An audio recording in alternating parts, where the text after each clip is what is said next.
Who's that old lady behind you? I don't know, but she's apparently a designer, graphic designer. Nice. She looks like she smokes cigarettes. She smells like cigarettes. She's from Philadelphia for sure. Oh, look. But yeah. All right. Well, welcome back to another episode of Paradigm Podcast. We're jumping into chapter 5 of Beyond Good and Evil by Friedrich Nietzsche. The title of the chapter is The Natural History of Morals. So we're no longer in the one sentence, two sentence format as the last chapter. So it's a little bit longer. Um, the first one is like 3 pages, which doesn't sound like much, but it really is. Um, all right. So David, if you want to give it a shot, We want to pause like after like one sentence or two or what? how about let's say, what did you guys get from this aphorism, and then we can read it.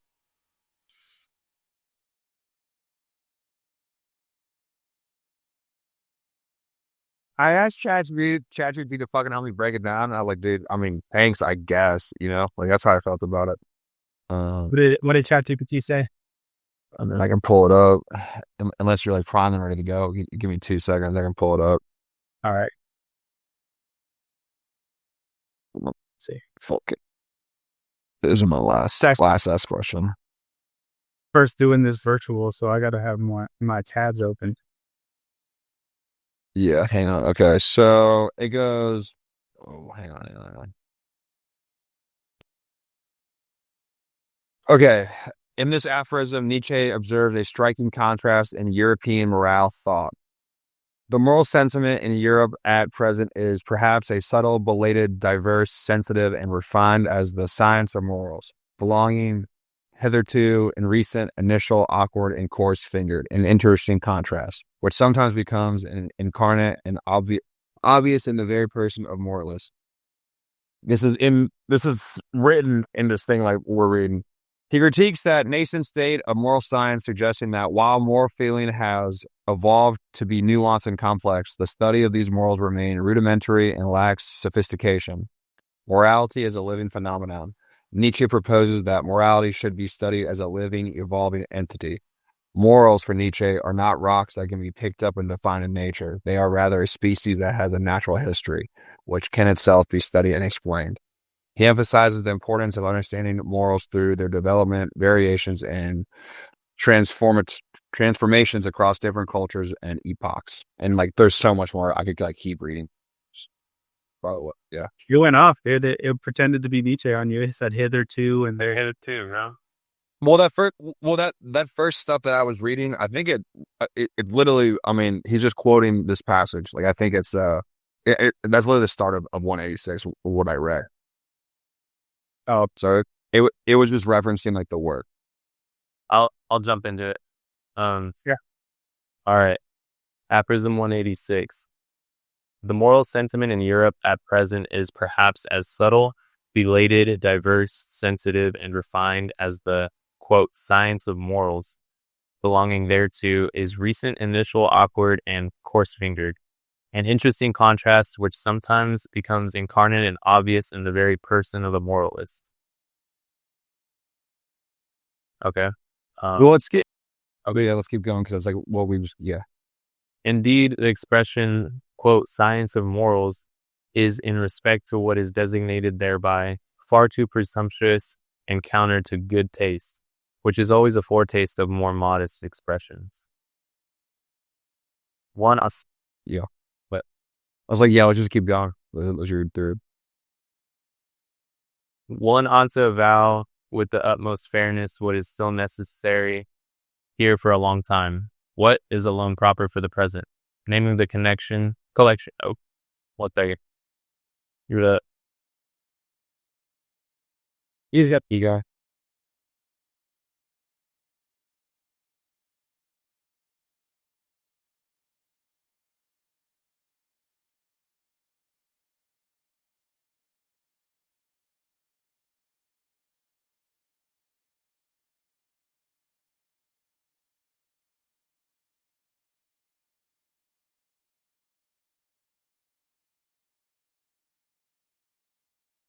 new dynamic. I'm just gonna leave that out, guys.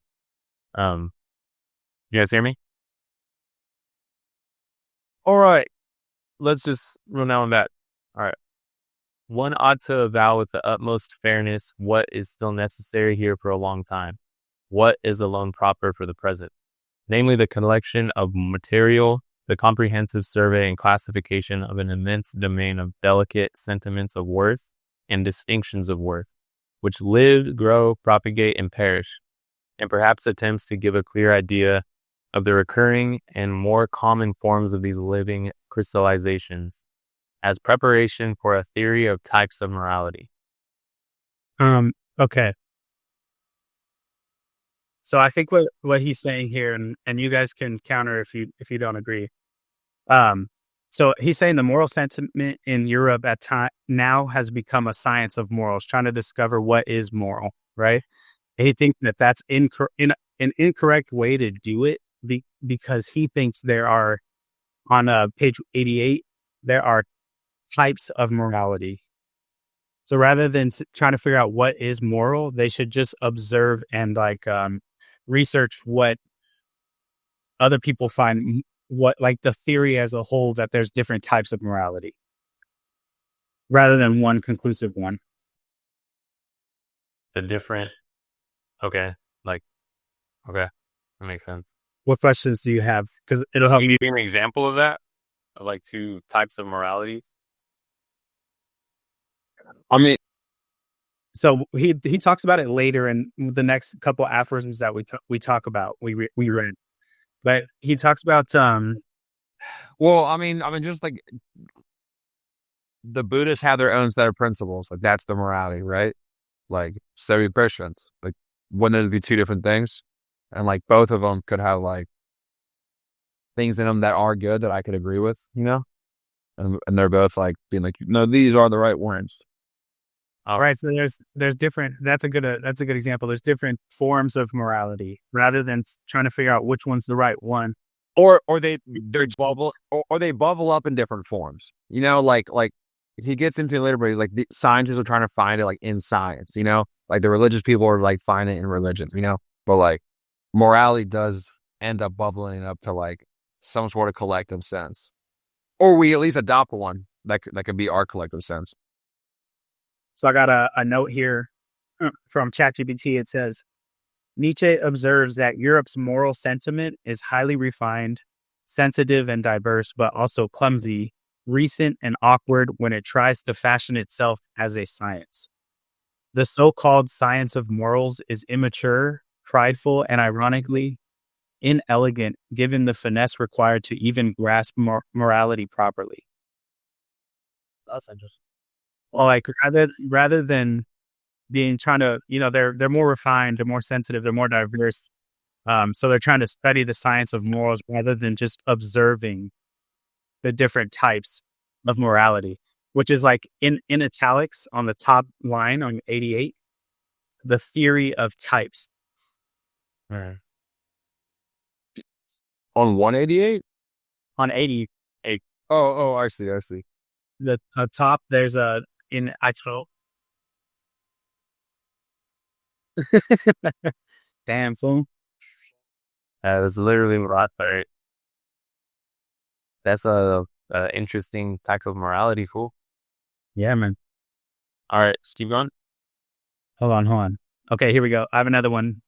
So ChatGPT says, philosophers in Nietzsche's view have aimed too high, trying to provide a universal basis for morality, instead of modestly describing and cataloging the types of morality. They have mistakenly assumed morality as a given foundation and then tried to build the science upon it. I think that'll make more sense when David finishes reading it. Okay, go ahead. All right. To be sure, people have not hitherto been so modest.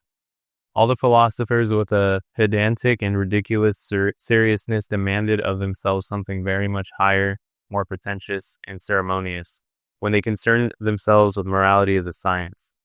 They wanted to give a basic to morality, and every philosopher hitherto has believed that he has given it a basis. Morality itself, however, has been regarded as something, quote, given. How far Yeah. Keep going, because I feel like this is all one thought right here. I like this thought. How far from their awkward pride was the seemingly insignificant problem, left in dust and decay, of a description of forms of morality, notwithstanding that the finest hands and senses could hardly be fine enough for it. It was precisely owing to moral philosophers knowing the moral facts imperfectly in an arbitrary epitome or an accidental abridgment, perhaps as the morality of their environment, their position, their church, their zeitgeist, their climate and zone. It was precisely because they were badly instructed with regard to notions, eras, and past ages, and were by no means eager to know about these matters, that they did not even come in sight of the real problems of morals, problems which only disclose themselves by a comparison of many kinds of morality. Okay. Who wants to give it a shot? Well, like when he starts with all philosophers, like from there to like pretty much where David read, like when I was reading it, especially when he's talking about like they believe they've given a basis to morality itself, like pretty much like a blueprint. That's like what I think of when I read that. Like when I read that, I think of like people like Socrates or like Marcus Aurelius, who's like people look at them as like a blueprint for like stoicism or like Socrates is like the scientific way of thinking, let's like, and when these philosophers like they spend all this time and they think they got to like the root of like whatever the core of human is, like the psyche of like thinking or like what is good, what are we supposed to be doing here? But like really they're just like picking at straws,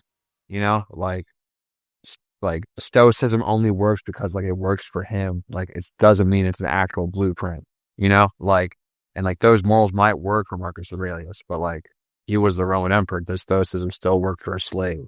you know? Um, but Stoicism would say yes, and he'd be like, check out the blueprint, it works for everybody. Like that's part of his thing. But that's why I thought it was this, like everyone trying to be like, I figured out like the truth. Christians are saying the same thing. Yeah. Yeah, I think that's a pretty good explanation. He talks about like the evaluation of other types of morality as like forgotten. Did you notice that? Yeah. Like, what does he say? Left in the dust and decay. So like, and then he gives them like their respect in some forms though, because he says, the morality of their environment, their position, their church, their zeitgeist, their climate and zone. It was precisely because they were badly instructed with regard to nations, eras, and past ages, and were by no means eager to know about these matters. So like, he's like, I don't really blame him though either, because they're a product of their climate. Yeah, I think the environment portion is the biggest factor. At least what I'm picking up is would Socrates or Marcus Aurelius still be able to develop that morality in a different dynamic of life, and learn the lessons they learned if they didn't have the things they had in the environment or the dynamic of which they catered to their own lives. And yeah, the environment. I think Johnny hit perfectly though, because like, can a slave pick up? I think slave or whatever citizens can do it, but it doesn't really dictate the science behind how it's done. No, okay, it might be speaking specifically to that specific person and their own moral justice or their moral choices. I could see that. The philosopher at the time, it seemed like they were trying to find the one way. Like there's one way to do it, and rather than taking into consideration like the environment, the person that gave you the blueprint came from, they were just, that's the right way, that's how we're doing it, rather than evaluating all the different types. Do you think we're right now, as far as we read, do you think we're leaning to almost agreeing with Nietzsche to a certain extent? Am I leaning towards agreeing with Nietzsche about the different levels of morale? So like what is like he's saying, claim of it? yeah, like how philosophers are preaching that people, let's just say people in general, adopt these morals, that they could abide by this set of principles. Yeah, but I think Nietzsche is saying that like the environment doesn't apply to every person on the planet, so it's hard to pick up the moral or the I guess the ethic in the morality. Like, I don't know, like I'm trying to figure out a way to say that. Let me see. Let me answer your question. I think there's some aspects of this that I do agree with. Looking at different types of morality, I like that idea. I do like that idea. Why? Yeah. That's what it is to be like, to do science. You grab a blueprint, apply it to a situation. If it doesn't work, then you make some changes. So if you don't open up your mind to different types of morality, then you don't get to make those changes. You're missing out on possible changes. Or you're missing out where you could be right or proven wrong if you have not proven wrong, the wrong state of mind. You have to have something to prove wrong, right? All right, let's get back to reading. Yeah. In every, quote, science of morals, hitherto, strange as it may sound, the problem of morality itself has been omitted. There has been no suspicion that there was anything problematic there. That which philosophers called giving a basis to morality and endeavored to realize has, when seen in a right light, proved merely a learning form of good faith in prevailing morality, a new means of its expression, consequently just a matter of fact within the sphere of a definite morality, yea, in its ultimate motive, a sort of denial that it is lawful for the morality to be called in question, and in any case the reverse of the testing, analyzing, doubting, and vivisecting of this very faith.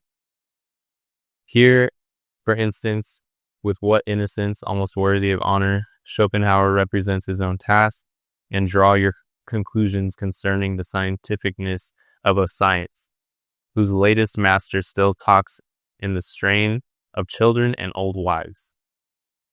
The principle, he says, page 136 of the Grundproblem der Ethik, quote, the axiom about the purport of which all moralists are practically agreed, niminem laid imo omnius quantum potis juva, is really the proposition which all moral teachers strive to establish, the real basis of ethics which has been sought like the philosopher's stone for centuries.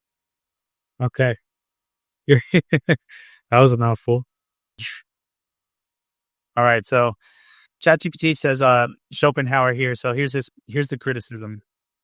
He humorously criticizes Schopenhauer, a famously pessimistic philosopher, for, despite his dark views, being strangely sentimental and naive when trying to prove moral principles, like hurt no one, help everyone as much as you can, which is that Latin term. Mm-hmm. What was this? Hurt no one, help everyone as much as you can. Nietzsche sees this as childishly optimistic in a world ruled not by goodness but by will to power. Oh yeah, that makes a lot of sense actually. Yeah. And then the philosopher he's using reference has a very pessimistic view. Yeah. Famously pessimistic philosopher. Doesn't he say something like it's funny that the famously pessimistic philosopher likes playing the flute or like practices the flute? I thought that. I think that's where we're going right now. Okay. Because he would like, if nothing mattered, why even learn the flute in the first place? Dummy. All right, David, finish her up. All right, finish her up. The difficulty of establishing the proposition of virtue may indeed be great. It is well known that Schopenhauer also was unsuccessful in his efforts, and whoever has thoroughly realized how absurdly false and sentimental this proposition is, in a world whose essence is will to power, may be reminded that Schopenhauer, although a pessimist, actually played the flute daily after dinner. One may read about the matter in his biography. A question, by the way, a pessimist, a repudiator of God and of the world, who makes a halt at morality, who assents to morality and plays the flute to Laid Neminem morals. What? Is that really a pessimist? Damn, calling him out. You're a phone. More shots You're a fired. big fat phone. Well, if anything, I think him saying like that he's not a pessimist is almost a compliment, really. You know, Is almost what? a compliment. I mean, to be a like Nietzsche's like he's like I see through your guys like you're not a pessimist, which is like a compliment because like things do matter. You know, passion does matter. You know, everything's not meaningless. If it was, like, why would you love like the beauty of learning to play an instrument? It'd be meaningless to learn something like that. You know. Right. And like the pessimist, I think he's complimenting him on doubt. That's not fully so, rightfully so, you know, but he's like, it's not all for naught, you know? Right. So this philosopher's stone that they've been searching for centuries, he goes on later to say it's a will to power. So like that's kind of what his morality is, his will to power. So ChatGPT said about the irony that he's talking about with Schopenhauer. Nietzsche points out that even supposed pessimists like Schopenhauer still operated on a secret optimism. They assumed morality, even though their larger worldview rejected its foundation. Nietzsche invites us to wonder, can someone truly be a pessimist if they believe so deeply in morality?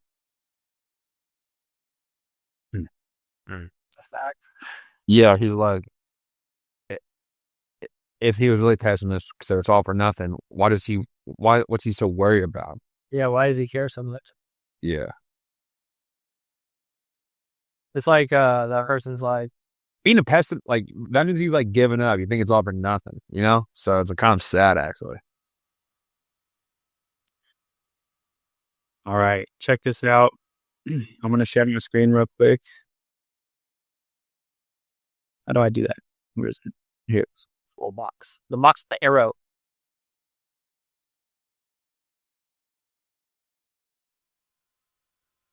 It's crazy how loud it is, like down here. Yeah, that's going on there. Can you see my screen? Yeah. So I started making, had ChatGPT started putting, what I'm doing is I'm ranting like all the aphorisms to see how they're connected and stuff. It's called a visual map. But the main ideas of aphorism 186 was that the European morality is subtle yet awkward as a science. The science of morals is immature and prideful. It has a critique of moral philosophy pretensions. And let's see. He has a descriptive collection to observe, collect, and classify varieties of moral feeling needed for a theory of types of morality. I thought this was pretty cool. I'm kind of developing this. You want to get it? Where I'm having aphorisms kind of cross-reference each other as well. What does pretension mean? Let's see. 'Cause I don't know. Pretentious? I think so. I think that's the same word, or no? Pretentious means like you think everyone else is less than you. Yeah. But you try to come off as like, I know more than you, that you're less than me. That's what I think of it. Pretentious. Well, like you do it in a polite way. I don't know. So pretension is a claim or assertion of a claim to something. So philosophers' claims. Yeah. All right. I just wanted to show you that. I've been getting a couple of those. When they start really developing together, I'll make sure to bring it up. I thought that was cool. Cool. All right. 187. I'll do this one. Oh, shit. Okay, yeah, never mind. Okay, Ace, go. I got to log in. Go lay down. Okay. 187. I want you to do it like a playwright. All right. You want me to read and act? I better be getting double time. Oh, all right. Apart from the value of such assertions as there is a categorical imperative in us, one can always ask, what does such an assertion indicate about him who makes it? There are systems of morals which are meant to justify their author in the eyes of other people. Other systems of morals are meant to tranquilize him and make him self-satisfied. With other systems, he wants to crucify and humble himself. With others, he wishes to take revenge. With others, to conceal himself. With others, to glorify himself and give superiority and distinction. This system of morals helps its author to forget. That system makes him, or something of him, forgotten. Many immoralists would like to exercise power and creative arbitrariness over mankind. Many another perhaps can't, especially gives us to understand by his morals that what is estimable in me is that I know how to obey, and with you it shall not be otherwise than with me. In short, systems of morals are only a sign language of the emotions.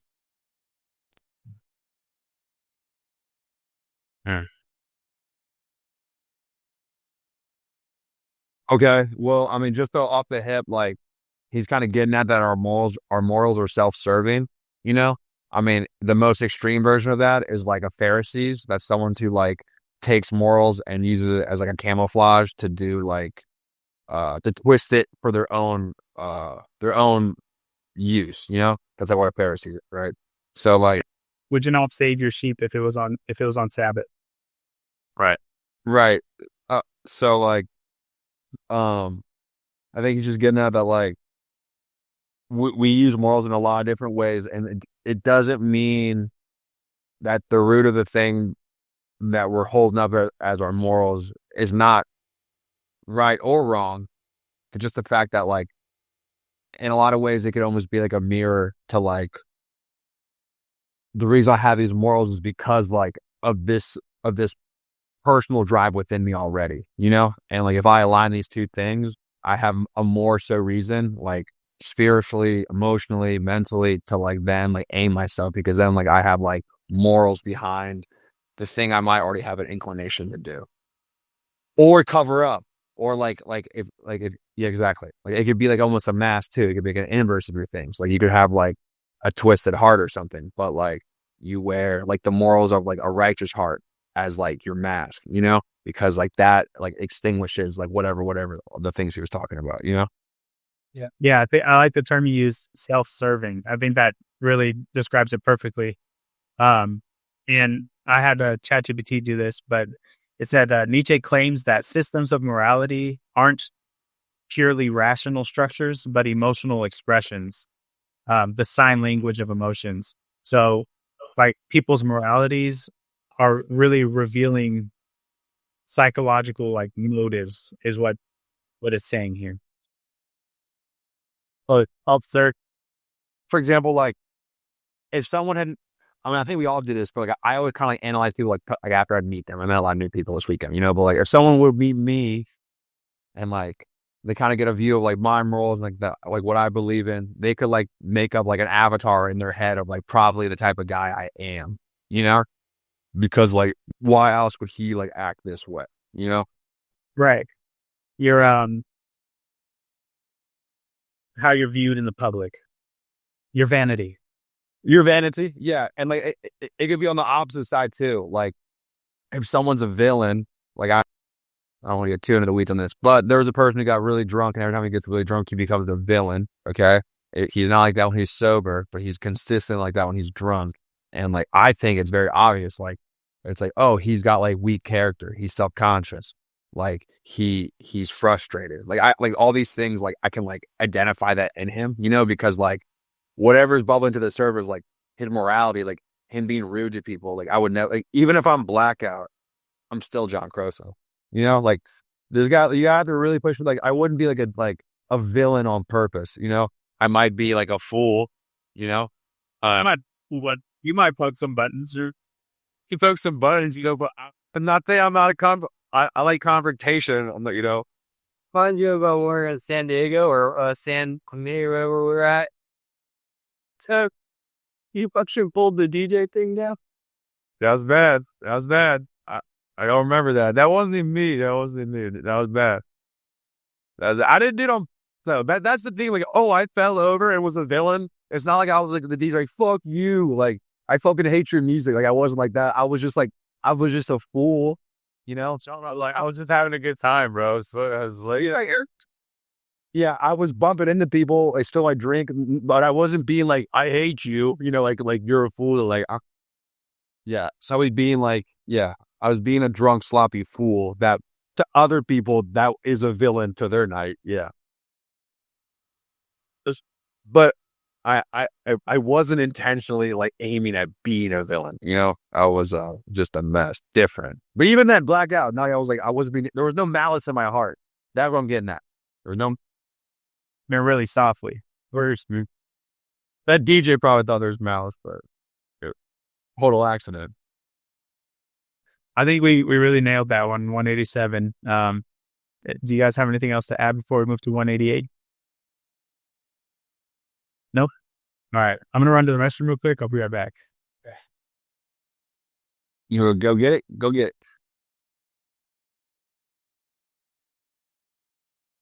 John was on full monkey mode, dude. Just Yeah, it's bad. So we were standing at the bar.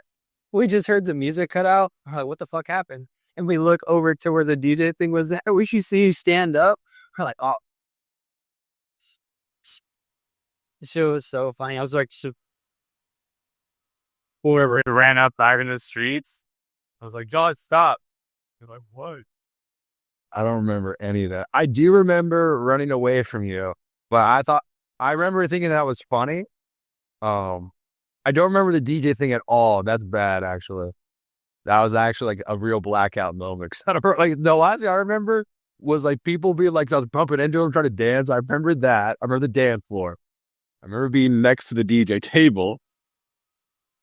I didn't even know they gave you another, like, I think you got like a tall yeah, they took me another tall. We had tall as glass, dude. And you were like, and it just went all over your shirt. I was like, you just got it.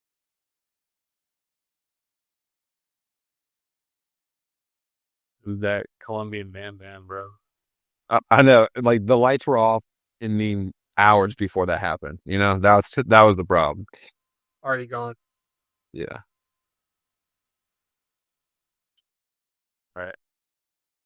All right. Let's jump into 188. Yeah. Who's gonna read this fucking that bitch? Yeah, I'll read it. All right.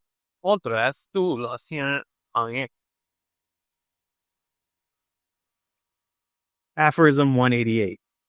In contrast to Lysair Allure, every system of morals is a sort of tyranny against nature, and also against reason. That is, however, no objection, unless one should unless one should again decree by some systems of morals that all kinds of tyranny and unreasonableness are unlawful. What is essential and invaluable in every system of morals is that it is a long constraint. Can we just pause right there? Right. Yep. I have that part. That's good. This first part, I mean, where he's like, every system of morals is a sort of tyranny against nature and also against reason. And they combine that with what is essential and invaluable in every system of morals is that it is a long constraint. Like, to me, those two things really, like, one, the long constraint part means discipline. So like your moral, like, it can't be something that is like, you do just when you feel like it. It can't be like, like you don't follow your morals on a whim, you know? It's something that you see over a long arching time of probably most of your adult life. And your morals are able to like evolve with you. And like he makes that reference. And just like as like you evolve, you become wiser. Like they may grow wider and like have a deeper foundation, and they might like reach up higher to like new nuances. But like you have to be able to like see it through for a long time, or it's not actually discipline. Constraint. What do you think of that word, constraint? To me, constraint means discipline. Like if, I mean, in Buddhism, they're trying to eradicate all craving. Okay. So the constraint is to eliminate pleasure by constraining yourself from all the pleasures of life. Okay. In Christianity, we're supposed to constrain ourselves from premarital sex. We're supposed to constrain ourselves to to try to avoid sin. Right. That's your way to put it. Pretty much any constraint, at least in like the theologian aspect, like with religion, would be like, I'm constraining myself so I don't walk the path of sin. Right. That's probably saying, like, even if Buddha like doesn't use those exact words, that'd be like a good translation of like that too, you know? Right. He's saying like all these codes ultimately boil down to a long constraint. And that It's invaluable. and that's from the outside. If you were an alien coming down to Earth, you would say, well, that's unnatural for animals to be monogamous. Would be maybe unnatural for a stronger man to like lose a verbal argument with a weaker man, and he has to concede because of like the social, all the different hierarchies and like morality involved with that. You know, the aliens, like if you would look from the outside, they would say like that's very unnatural. The stronger man should win the argument, whether like he's right or wrong, because like might equals right in the natural world. You know, so like that would be considered unnatural. You know, to not dominate every discourse just with brute strength. That might be unnatural. Right. And that laissez aller means letting things go their own way, unrestrained and free flowing. So literally, yeah, it's discipline. Discipline equals, these are the, what does he say? Let's see. Essential and invaluable parts of every system. Right. Is long constraint. I heard a quote that said discipline equals freedom, and it took a while for me to understand that, because like you're constraining yourself, but ultimately through constraint you get so much more, so like long constraint. I like the way that he put that. I mean, like you could constrain your spending habits and you would grow a larger bank account. You could constrain the amount of time you like spend on the couch and you would be healthier, Right. So constrain. Yeah, man. All right, I'm going to continue. In order to understand Stoicism or Port Royal or Puritanism, one should remember the constraint under which every language has attained to strength and freedom. The metrical constraint. The tyranny of rhyme and rhythm. How much trouble have the poets and orators of every nation given themselves? Not accepting some of the prose writers of today, in whose ear dwells an inexorable conscientiousness. For the sake of folly, as utilitarian bunglers say, and thereby deem themselves wise, from submission to arbitrary laws, as the anarchists say, and thereby fancy themselves free, even free-spirited. The singular fact remains, however, that everything of the nature of freedom, elegance, boldness, dance, and masterly certainty, which exists or has existed, whether it be in thought itself or in administration, or in speaking and persuading, in art just as in conduct, has only developed by means of the tyranny of such arbitrary law. And in all seriousness, it is not at all improbable that precisely this is nature and natural, and not laissez aller.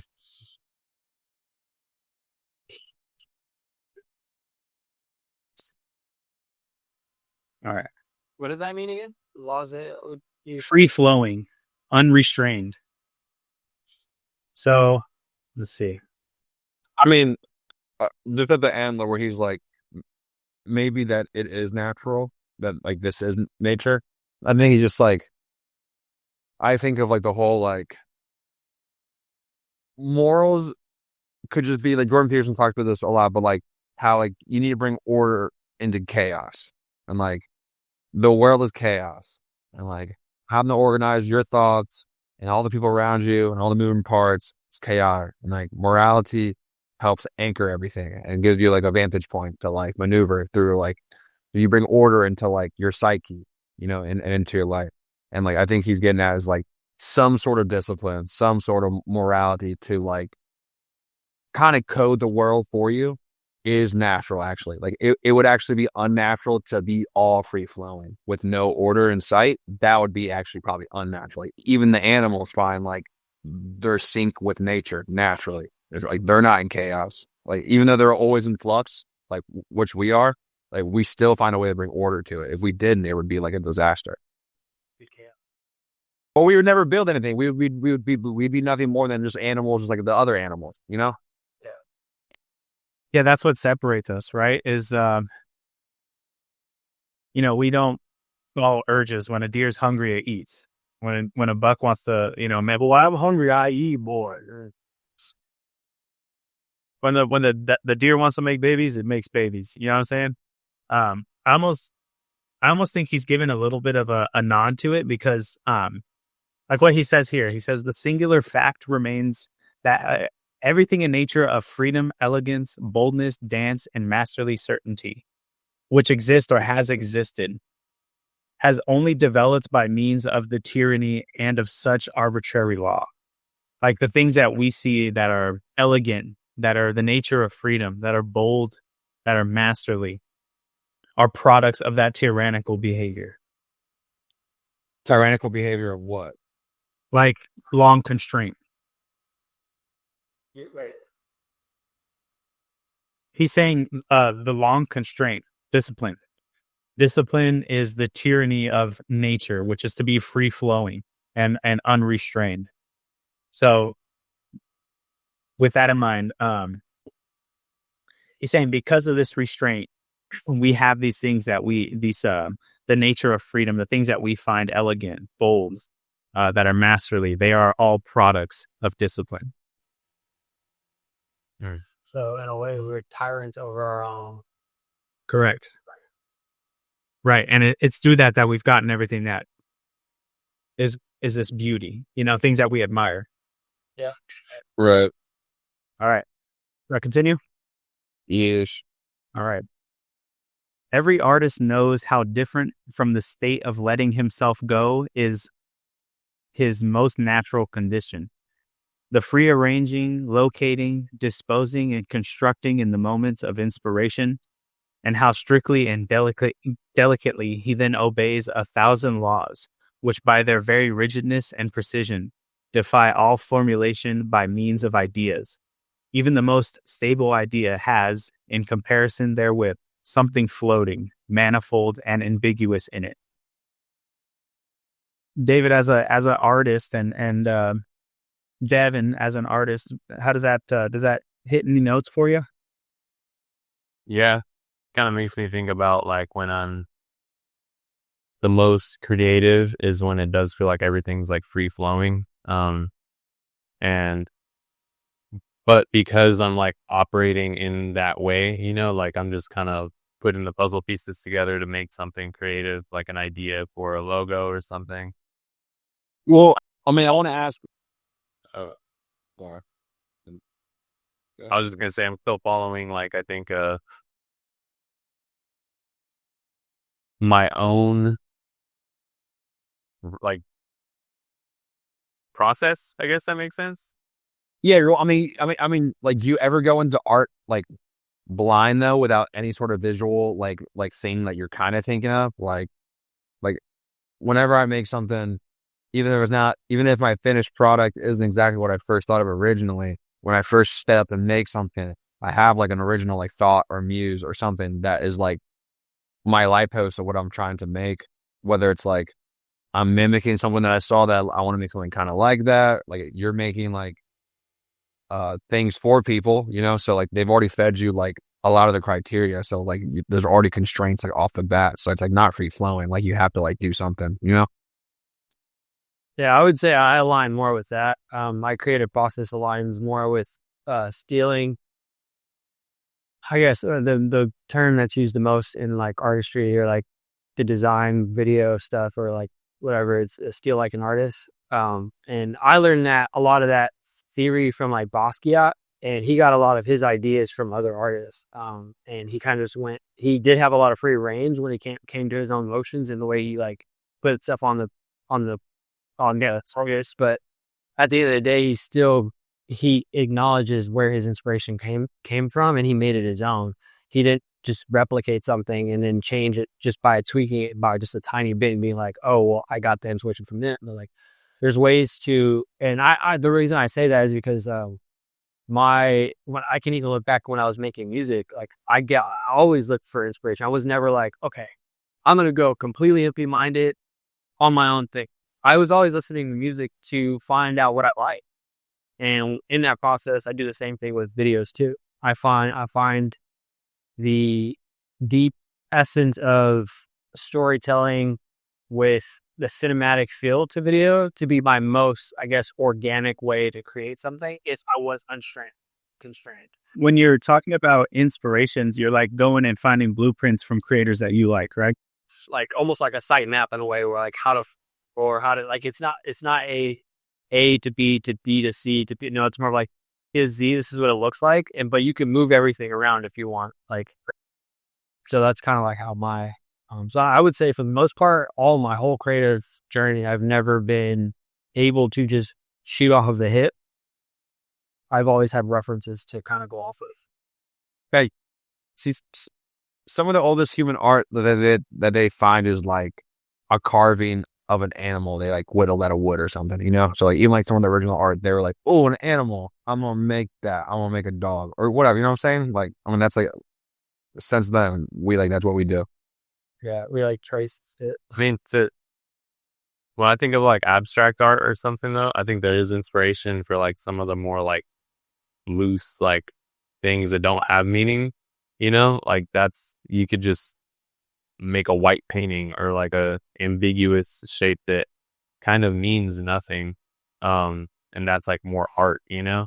Like when we were kind of talking about going freely to do something, I think I have to free the rigid, like I guess, creative process on doing work for someone, but that is still like design, like John said, like you're designing something for like, it has like a job to do versus like art that's purely just out there, doesn't really have a job to do. It's just an expression. It's just like One's mind. You know, what is it ain't to you type shit, you know? Yeah, true.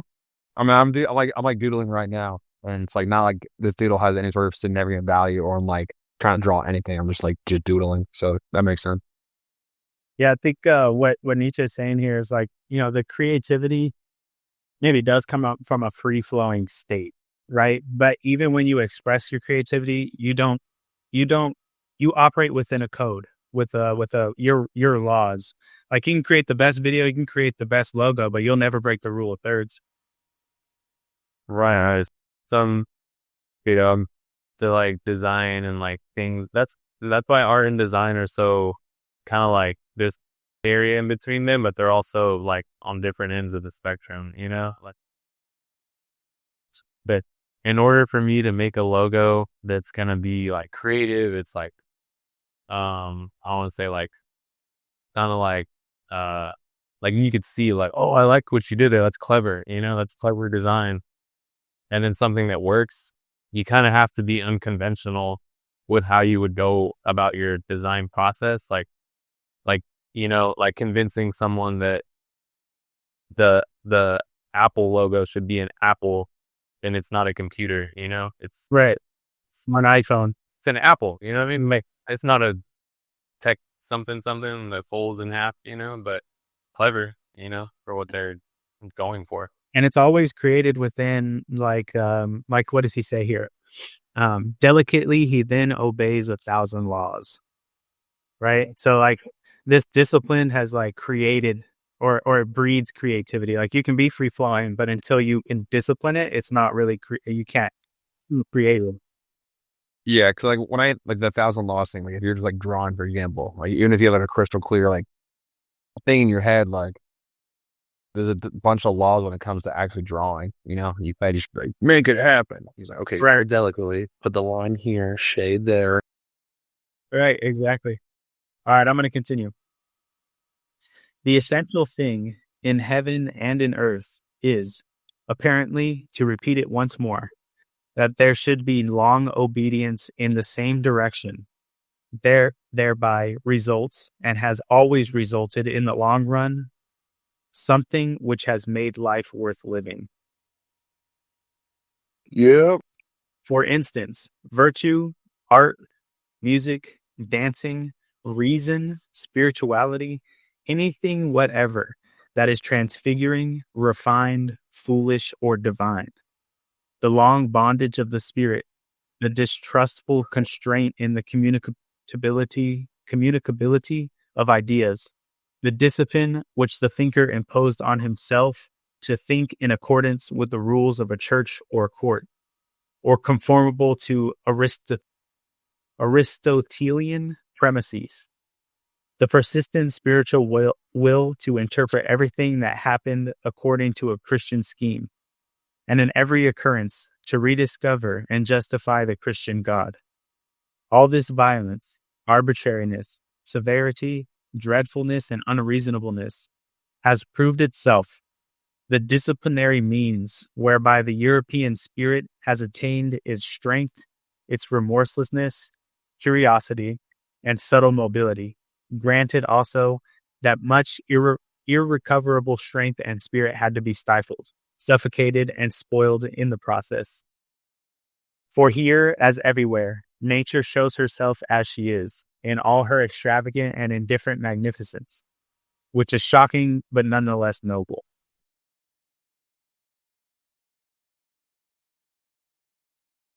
So the first part, love it. Long obedience in the same direction, discipline for a long time. And it's always made life worth living. Love that. Was he tying it to Christianity? I kind of got lost there when I was reading it. That's just another long obedience in the same direction.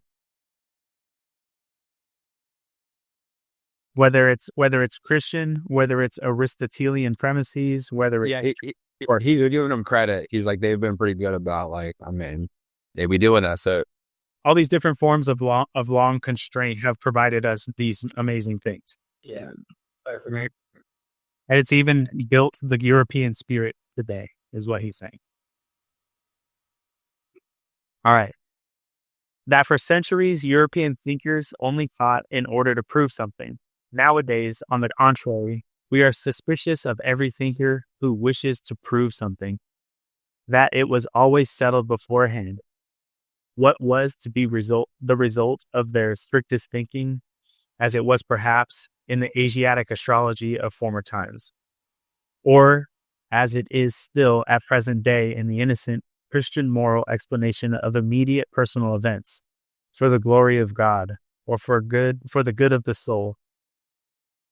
This tyranny, this arbitrariness, this severe and magnificent stupidity has educated the spirit, slavery, both in the coarser and the finer sense, is apparently an indispensable means, even of spiritual education and discipline.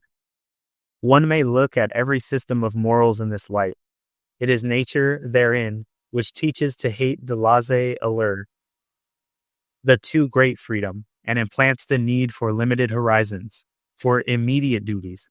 It teaches the narrowing of perspectives, and thus, in a certain sense, that stupidity is a condition of life and development. yes, Yes. Being stupid is essential to. You guys remember As a Man Thinketh? Oh, yeah. Where he talks about the oppressor and the what do you say? The oppressor and the oppressed are equally on the same. Fuck, I forgot what he said. But essentially, he's like saying the oppressor and the oppressed are equally attributed the same Responsibility. Yeah, responsibility in there. Because he's like the oppressor can't be oppressed unless they give give the oppressor the power to do so. Like they have to be in a mindset to be that person. And so there's the oppressor. That reminded me of when he talks about the educated spirit of slavery and it goes back thousands and thousands of years on the lessons that were learned by enslaving humans on a sense that maybe we had to go through that, which sounds fucking crazy, but as humans, we don't know what we don't know until we repeat history. Right. If we hadn't been slaves up to this point, we wouldn't know if it's wrong, is what you're saying? Okay. I can see that. And it's also like it's a stupid thing, right? It's all because most of humanity would say that slavery is not a good thing for most humans to live by, but it still exists to this day. I bet there's like more slaves today than there was like 200 years ago. So it's not like we like fix the problem. Like maybe just like By no means is all. It's like there's slavery on all over the world. I think it same. But any former Christian country has eradicated slavery as a Christian ideal. We learned that from the Lord. So I think it's everyone should thank them for that. That was them. They think Christians are bad people. We eradicated slaves. Just saying. All right. So this sentence is really interesting to me. It says,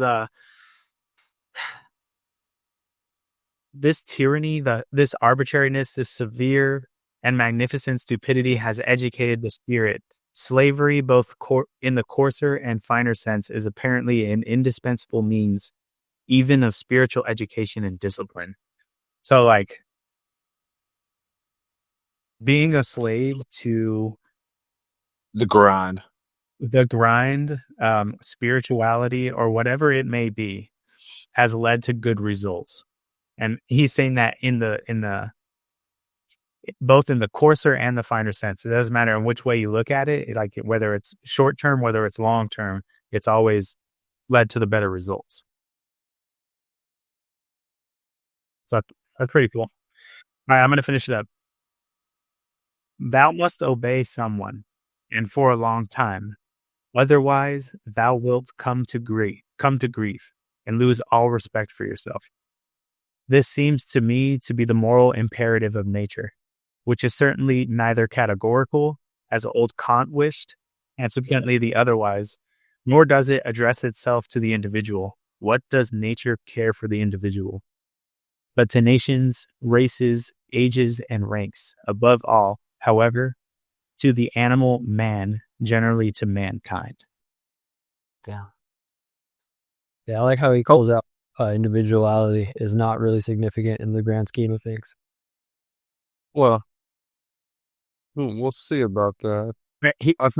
It's this long constraint. It's better for, it does address the individual, but it's bigger to nations, to races, to ages, and to ranks. This long constraint on the bigger macro scale is what has created the most change. One thing I want to touch on that I liked is, did you finish this, by the way, or no? Yeah, it's finished. Where's the part where he talks about, oh, thou must obey someone for a long time, otherwise thou wilt come to grief and lose all respect for thyself. This seems to be the moral imperative of nature. I like that. It makes me think of like two things. One, like, okay, well, in Christianity, like, God's also called the Father, okay? And like, we're his sons, okay? And like, one of the first things you do is like, you listen to your father growing up, and you have to listen to him for a long time, pretty much about 18 years, give or take. And like, he may not always be right.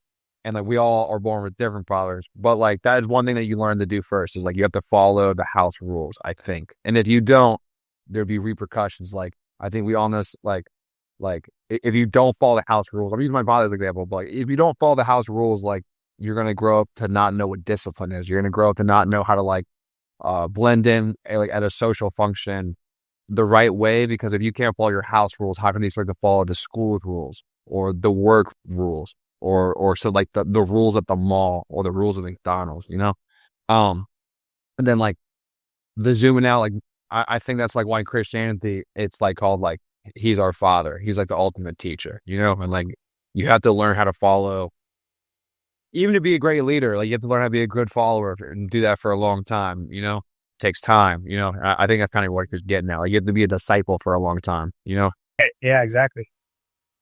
You have to be a disciple for a long time. And that's the moral imperative of nature, is what he says. And I think naturally, like, we seek that out. Like, this has been breaking down a lot, but he's talking about like how art pretty much like gives us a reason to do anything, like, and like, for me, like, this sounds corny, whatever, but like, jujitsu is called like the gentle art, so like, and the fact that it's called art, I think, signifies like the worth it is to some people. You know, um, it it's it's worth enough for people to dedicate their time to like master this like gentle art. You know, and like to even get good at it, you have to be a disciple in it for a long time and like be like, I know nothing. Can you teach me? You know, um. So I was thinking a lot about that, like, and like when you were reading this, there's like aspects of that I liked a lot about it. Hell yeah, dude. I mean, it's all in art, right? Basketball, jiu-jitsu, science. Science. Yeah, Science. cooking's an art. I love cooking. You know, Cooking, yeah, dude. Baking, not my thing, but you know. I've been baking some fucking bread, dog. Shit's fucking good. Bread. Yeah, we're making a lot. No sourdough, just making my own bread. You know, no big deal. Well, I use a microwave and a mug, no big deal. Microwave, no. How was the trip with the bread and gone camping? It was sick, bro. It worked really well. Yeah. Shout out Outdoor Boys. Outdoor Boys in Inspo. Again, he was my muse. You know, I was mimicking him. Nice. All right. We're going to jump into 189. Yeah. Then this be the last one? We have 190 as well. Are you done or what? Okay, we can do 190, I guess. We have 189 and 190. Right. 1, 2, right? Or no? And 191 too, right? No. All right. All right. Let's get into 189. All right. We're gonna have Eddie walk through the door real quick. One sec.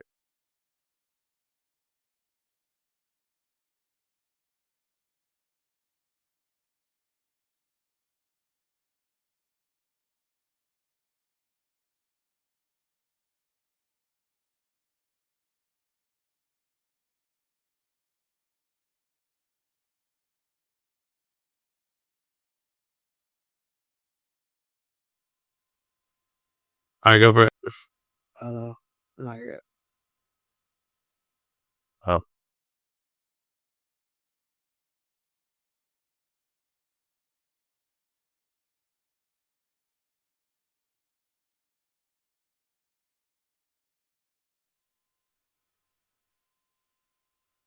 You guys ever read Think and Grow Rich by Napoleon Hill? Yeah. Mm-mm. The more self-help books we read, the more I'm seeing seeing some of his ideas spanning across different types of books we read, self-help or philosophy. Shit. What am I going to say? Fuck. Remind me, what was I talking about? Think and Grow Rich. We Can Grow Rich. Okay. You have a brain fart task. I did. Well, I said, oh, what? Oh, that looks sick though. Napoleon Hill talks in one of his chapters is titled The Transmutation of Sexual Energy. And literally what he's talking about is long restraint here.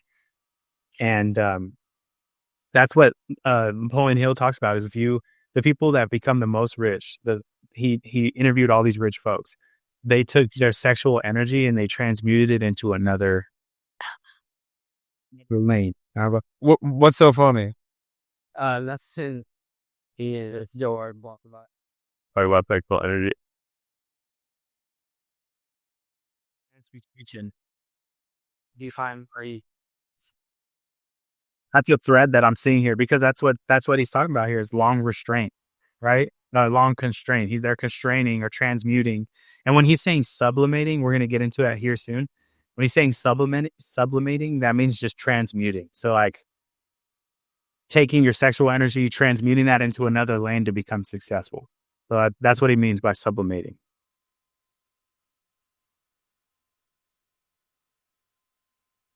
$189? 89. All right. Industrious races find it a great hardship to be ideal. It was a master stroke of English instinct to hollow in begloom Sunday to such an extent that the Englishman unconsciously hankers for his week and work day again. As a kind of cleverly devised, cleverly collated fast, such as is also frequently found in the ancient world, although as is appropriate in southern nations, not precisely with respect to work. Many kinds of fasts are necessary, and whenever powerful influences and habits prevail, legislators have to see the intercalary days are appointed, on which such impulses are fettered and learn to hunger anew. Viewed from a higher standpoint, whole generations and epochs, when they show themselves infected with any moral fanaticism, seem like those intercalated periods of restraint and fasting, during which an impulse learns to humble and submit itself, at the same time also to purify and sharpen itself.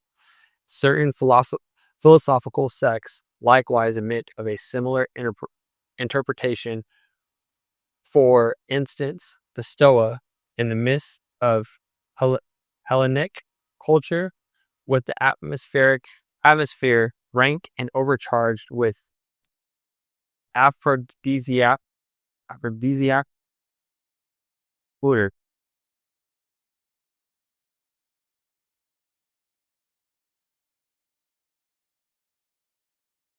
So as a hint for the explanation of the paradox, why it was precisely in the most Christian period of European history, and in general, only under the pressure of Christian sentiments, that the sexual impulse sublimated into love and more passion.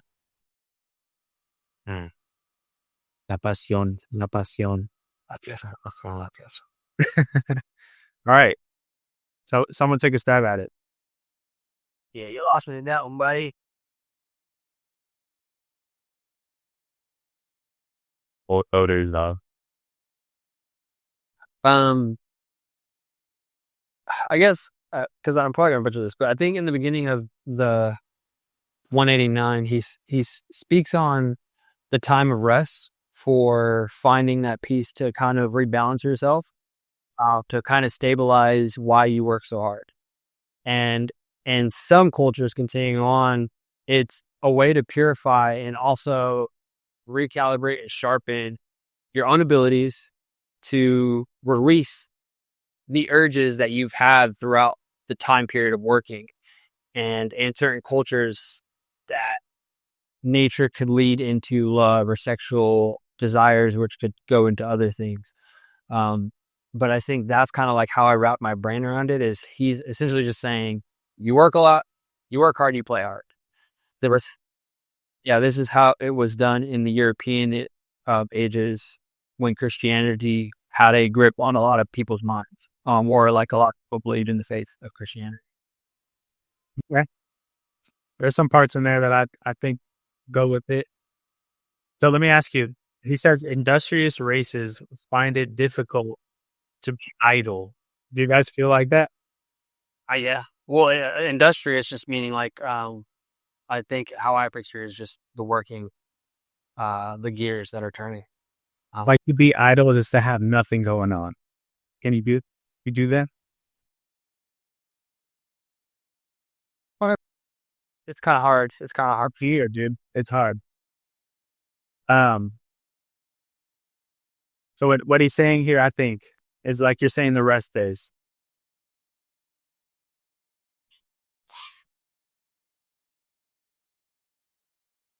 So the rest days, it was a master stroke that the English started adopting the rest days, right?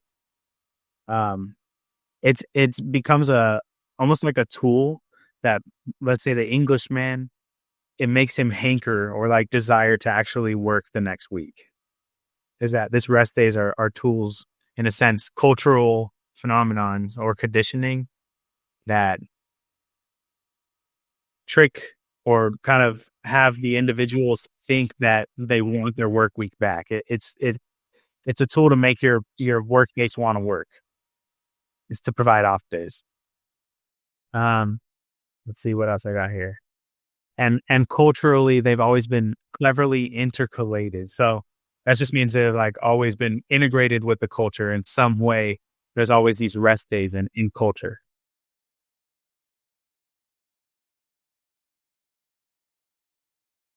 Yeah. That's what I got from the first part.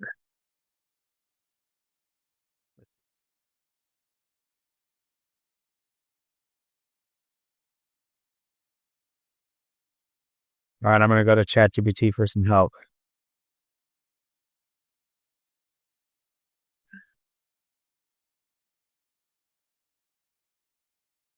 All right, so restraint as sublimation was a major idea. So periods of imposed restraint, whether it's sexual, artistic, or moral, are not repressive alone, but they can purify and intensify desire or drive, like stoicism or Christian morality. So these restraints can actually can charge it or intensify it. Yeah, you heard of semen retention? Yeah, Super Saiyan.